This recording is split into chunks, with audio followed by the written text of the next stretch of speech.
Part 12 में हम देखते हैं कि चारों बच्चे माँ तिब्बत, नाय और वाइट साइकोलॉजी वाली टीचर के पास हैं। माँ अपने ट्रॉमा को फेस करना चाहती थी। टीचर उसे हिप्नोटाइज करती है, उसके पास्ट को उसे याद करवा देती है। माँ सबको बताती है कि जो उसे हर्ट करता था वो उसके डैड थे और प्रोफेसर आमीन ने उसके बचपन में उसकी सारी मेमोरीज को इरेज कर दी थी। अब आगे हम देखते हैं माँ प्रोफेसर के पास जाती है और कहती है कि आखिर आपने मेरी मेमोरीज इरेज क्यों की थी? क्या मेरे फादर ने ये सब करने को कहा था? प्रोफेसर कहते हैं नहीं, तुम्हारे फादर ने ऐसा कुछ भी नहीं कहा। ये सब तो रन ने कहा था क्योंकि वो बहुत ही हर्ट फील करता था जब तुम्हें ये सब कुछ सहना पड़ा था। माँ के कई सवाल थे। प्रोफेसर कहते हैं वे तुम्हारे स्टेप डैड थे, तुम्हें उनको बार बार डैड कहने की जरूरत नहीं। उनका नाम बॉडिन था। माँ कहती है ये बताइए आखिर रन ने बॉडिन को क्यों मारा? क्या वो मेरे कारण उसने ऐसा किया था?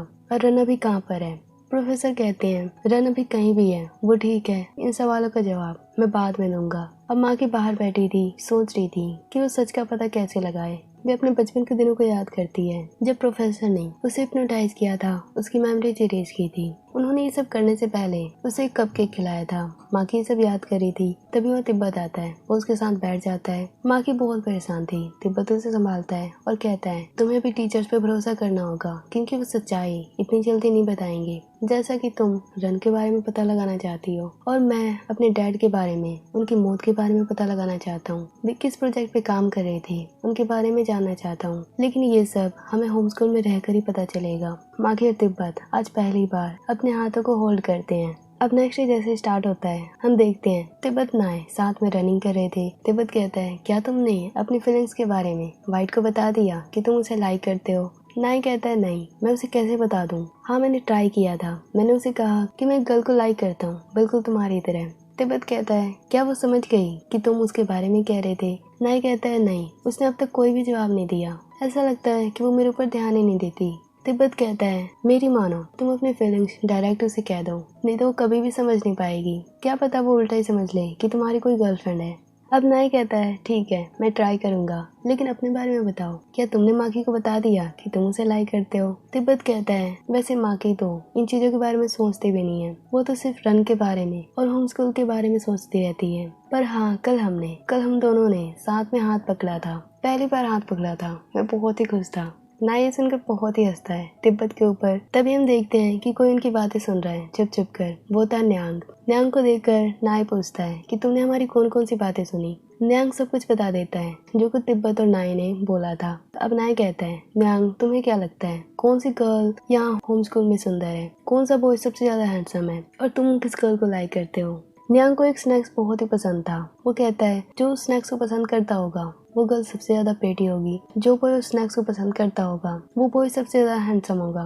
और जो गर्ल उस स्नैक्स को हमेशा खाती होगी, हमेशा पसंद करती होगी, उस गर्ल को मैं लाइक करूंगा। अब वे सब हंसी मजाक करते हुए रनिंग करने लगते हैं। उधर गर्ल्स रूम में हम देखते हैं कि वहाँ भी वे सब बॉयज के बारे में डिस्कस कर रही थी। जिंगजाई के पास आज फ्लावर थे। सारी गर्ल्स पूछती है कि ये फ्लावर किसने दिए, किसी ने प्रपोज कर दिया? जिंगजाई कहती है प्रपोज नहीं किया, लेकिन हाँ कन्फेस किया। युग ने ये फ्लावर्स दिए, वो मुझे लाइक करता है, मैं भी उसे लाइक करती हूँ। ये सुनकर सारे गर्ल्स बहुत ही खुश होती है। फैंग कहती है बेओ तुम किसको लाइक करती हो? बेओ कहती है मैं पहले नाय को लाइक करती थी लेकिन अब जिन को करती हूँ। फुजी कहती है आखिर जिन में तुमने ऐसा क्या देख लिया, वो इतना खड़ूस है? वाइट और फुजी उसके बारे में पूछने लगते हैं। अब जिंगजाई कहती है वाइट मुझे पता है नाय तुम्हें लाइक करता है। बाकी गर्ल्स भी वाइट को कहती है कि हाँ नाय तुम्हें लाइक करता है। वाइट कहती है नहीं ऐसा कुछ नहीं है, उसने बस मुझे कहा था कि वो मेरी तरह एक गर्ल को लाइक करता है। जिंगजाई कहती है मतलब तो सेम ही है, वो तुम्हें ही लाइक करता है। अब ये सब बातें कर ही रहे थे तभी वहाँ टीचर यानी आ जाती है।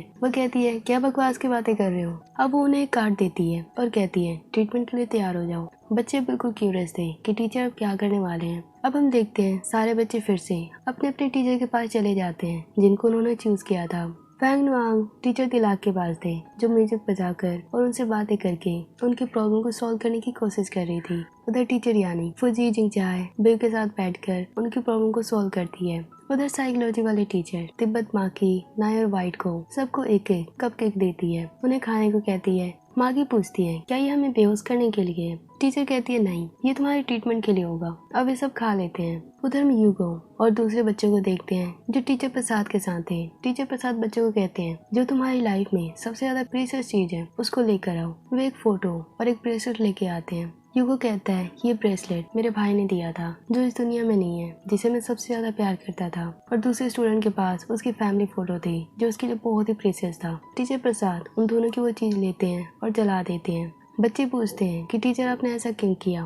प्रसाद सर कहते हैं क्योंकि ये दोनों चीज तुम्हारी वीकनेस है, और जब तक ये वीकनेस तुम्हारे पास रहेगी तुम्हें कोई भी हरा सकता है। तुम्हें स्ट्रॉन्ग बनने के लिए अपनी वीकनेस को खत्म करना होगा। उधर नांग और फैंग अपनी फैमिली प्रॉब्लम टीचर को शेयर करते हैं। नांग अपने बारे में कहता है कि मैं एक स्नैक्स की तरह हूँ, यानी कुजीन की तरह, जो बहुत ही फोल्डेड होता है। जब भी हम किसी शॉप पे जाते हैं, भले ही वो कुजीन कितना ही टेस्टी हो, हम जानते हैं कि सारे कुजीन एक ही जैसे टेस्ट करेंगे, पर हम उसी को सबसे ज्यादा लाइक करते हैं जो सबसे ज्यादा अच्छा दिखता है। जो थोड़ा सा भी अलग दिखता है उसको हम छोड़ देते हैं, उसको हम बेकार समझते हैं। पर अगर हम ध्यान से सोचें तो वो भी बागी की तरह ही है, उसका भी सेम टेस्ट है और न्यांग भी उसी की तरह है। अब टीचर और फैन उसे संभालते हैं कि वो बेकार नहीं है, वो बहुत ही प्रीशियस है। अब हम रन को देखते हैं, जिनके पास टीचर उसका लंच लेके आते हैं। रन उस टीचर से बात करना चाहता था, पर वो टीचर वहाँ से जाने लगते हैं। पर रन बहुत ही चालाक था, वो उन्हें बातों में फंसा लेता है और धीरे धीरे उन्हें हिप्नोटाइज कर देता है। रन को हिप्नोटाइज करना भी आता था। रन के पास बहुत स्किल्स थे, इसीलिए वो प्रोफेसर का फेवरेट स्टूडेंट था। और उस टीचर को हिप्नोटाइज करके उनके पास में लेके चला जाता है। वो टीचर कहते हैं कि मेरे फादर मेरी मॉम को डांट रहे हैं, उन्हें हर्ट कर रहे हैं और मुझे डर लग रहा है, मैं कहाँ छुपूं। रन कहते हैं तुम मेज के नीचे छुप सकते हो। वो टीचर वहाँ छुप जाते हैं। रन वहाँ से भागने की कोशिश करता है, पर तभी वहाँ प्रोफेसर आ जाते हैं। वो रन की तारीफ करते हैं। वो कहते हैं रन तुम हमेशा से मेरे फेवरेट हो, तुम्हें हर चीज करना आता है, लेकिन अभी भी तुम उस टास्क को नहीं करना चाहते। मुझे डर लग रहा है कि कहीं माकी को भी तुम्हारी तरह कैद ना कर दूं मैं, अगर उसने मेरी बात नहीं मानी तो। रन को अब माकी के लिए चिंता हो रही थी। अब हम बाकी स्टूडेंट को देखते हैं। तिब्बत, माकी, वाइट और नाइको वो उसी पेड़ के नीचे थे जहाँ टीचर यानी उन्हें लेकर गई थी। उन सब ने अपने हाथों को जोड़ा हुआ था, जैसे वो माफी मांग रहे हो। वे सारे बच्चे पूछते हैं क्या ये कपकेक का असर था। टीचर कहती है हाँ, जो तुमने खाया था ये उसी का असर था। बच्चे कहते हैं क्या यूको जिंगजाई को भी ये अपने खाने को दिया था। टीचर कहती है नहीं, उन्हें तुमसे भी स्ट्रॉन्ग चीज दी गई थी। अब हम देखते हैं यूको जिंगजाई और बाकी बच्चे मास्टर प्रसाद के साथ थे। मास्टर प्रसाद उन्हें जेली टाइप स्वीट खाने को देते हैं। बच्चे कहते हैं ये तो बहुत ही छोटा स्वीट है। टीचर कहते हैं जैसे जैसे तुम हमारे टास्क को करते रहोगे, हमारी बातों को मानोगे, तो ये स्वीट्स हम बढ़ा देंगे, तुम जितनी मर्जी चाहो उतने खा सकते हो। अब बच्चे वो स्वीट खा लेते हैं। अब हम देखते हैं जो डॉक्टर टीचर थी वो दिलाक मैम के पास थी। वो उन्हें मेडिसिन देती है और कहती है ये बताओ उस दिन जंगल में आपके साथ कौन था। दिलाक मैम कहती है वो आप ही थे। ये बातें करते हुए वे अजीब तरीके से हंसने लगते हैं। अब हम देखते हैं बिल्कुल रात हो चुकी है, सारे बच्चे सो चुके हैं। गर्ल्स रूम में टीचर यानी जाती है। जैसी आधी रात होती है वैसे ही फुजी, जिंगजाई और बेओ वे खड़े हो जाते हैं। ऐसा लग रहा था कि वे तीनों बच्चे अभी भी हिप्नोटाइज मोड में हो। टीचर यानी उन तीनों को लेकर जंगल के बीच में लेके जाती है जहाँ प्रोफेसर और बाकी टीचर थे। वे उन्हें पेड़ के नीचे बैठा देते हैं और प्रोफेसर कहते हैं अब तुम तीनों को अपना ओल्ड वर्जन खत्म करना होगा, एक नया वर्जन स्टार्ट होगा जो बहुत ही स्ट्रॉन्ग होगा। तुम्हें होम स्कूल पे विश्वास करना होगा। प्रोफेसर फुजी को मास्टर प्रसाद के साथ ट्रीटमेंट रूम में भेज देते हैं। फुजी का ट्रीटमेंट स्टार्ट किया जाता है। वो भी हिप्नोटाइज मोड में थी। प्रसाद सर उसके मन में वे बातें भरते जा रहे थे जो होम स्कूल में वे करना चाहते हैं। वे फुजी को कहते हैं उसके बचपन की जो भी चीजें हैं उसका रिवेंज लेने को कहते हैं। फुजी बहुत ही गुस्से में आ चुकी थी। वो कहती है हाँ मैं उसका बदला लूंगी, जो उन्होंने मेरे साथ किया वो बहुत ही गलत है। अब जैसे नेक्स्ट डे होता है, गर्ल्स रूम में जिंगजाई, बेओ और फुजी तो नहीं थे। बाकी गर्ल्स उनके बारे में चिंता में थी। अब हम साइकोलॉजी वाली टीचर को देखते हैं जो बहुत ही स्ट्रेस में थी। वो स्मोकिंग कर रही थी। तभी टीचर यानी उन्हें डांटने लगती है कि आप यहाँ स्मोकिंग क्यों कर रही हो। दूसरी टीचर कहती है कि मैं क्या करूं, प्रोफेसर जो कर रहे हैं मुझे वो गलत लग रहा है। वो बच्चों से वे सब करवाने जा रहे हैं जिनके लिए बच्चे रेडी भी नहीं है। टीचर यानी दूसरी टीचर को बार बार डांटे जा रही थी और प्रोफेसर पे विश्वास रखने को कहती है, पर डॉक्टर टीचर बहुत ही चिंता में थी। अब हम देखते हैं प्रोफेसर सारे बच्चों से मिलते हैं। वे कहते हैं चिंता मत करो, तुम्हारे फ्रेंड्स जो तुम्हारे साथ नहीं है वे बिल्कुल ठीक है, वे हमारी केयर में है, उनका ट्रीटमेंट चल रहा है। तभी नाय और तिब्बत कहते हैं अगर हमने होम स्कूल पे विश्वास नहीं किया, अगर हमने ट्रीटमेंट करवाने को मना कर दिया तो क्या होगा। प्रोफेसर कहते हैं तुम्हें वो करवाना ही होगा, तुम्हें होम स्कूल पे विश्वास करना ही होगा जैसे बाकी स्टूडेंट ने किया है। उधर हम देखते हैं जो डॉक्टर टीचर थी वो रन के पास जाती है, उसे मिलती है, उसे कहती है रन अगर मैंने तुम्हें आजाद कर दिया तो तुम्हें विश्वास है ना कि तुम मास्टर अमीन को रोक पाओगे। रन कहता है हाँ मैं उन्हें रोक सकता हूँ, मैं पूरी कोशिश करूंगा। अब डॉक्टर टीचर रन को आजाद करने वाली थी, उसकी हेल्प करने वाली थी।